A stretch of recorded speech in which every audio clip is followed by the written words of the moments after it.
అహ్మదాబాద్లోని నరేంద్ర మోదీ స్టేడియంలో ఇండియాతో జరిగే టైటిల్ పోర్లో కివీస్ తలపడనుంది. 2026 వరల్డ్ కప్ ఫైనల్ రేసులో న్యూజిలాండ్ ప్రయాణం ఎలా సాగింది? ఫిన్ ఎల్ఎన్ తుఫాన్ ఇన్నింగ్స్ నుండి శాంట్నర్ కెప్టెన్సీ వరకు ఆ టీం స్ట్రెంత్ ఏంటి ఇప్పుడు చూద్దాం.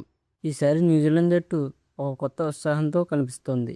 కేన్ విలియమ్సన్, ట్రెంట్ బోల్ట్ వంటి సీనియర్లు లేకపోయినా యంగ్ బ్లడ్ మరియు ఆల్రౌండర్లతో జట్టు చాలా బలంగా ఉంది. సెమీఫైనల్లో సౌత్ ఆఫ్రికాపై కేవలం 33 బంతుల్లోనే సెంచరీ బాదిన ఫిన్ ఎలన్ ప్రస్తుతం ఫుల్ ఫామ్లో ఉన్నాడు.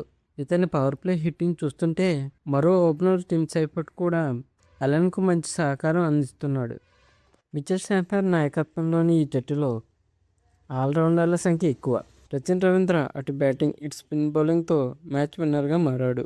గ్లెన్ ఫిలిప్స్ మరియు డారెల్ మిచెల్ మిడిల్ ఆర్డర్లో వేగంగా పరుగులు రాబట్టడమే కాకుండా కీలక సమయాల్లో వికెట్లు తీయగలరు. నేషన్ ఫినిషర్గా తన అనుభవాన్ని ఉపయోగిస్తున్నాడు. బౌలింగ్లో పేస్ పరంగా లాకీ ఫెర్గ్యూసన్ తన వేగంతో, మ్యాట్ హెన్రీ తన స్వింగ్తో పవర్ ప్లేలో కీలకం కానున్నారు. జాకబ్ డఫీ కూడా వికెట్ల వేటలో దూసుకుపోతున్నాడు.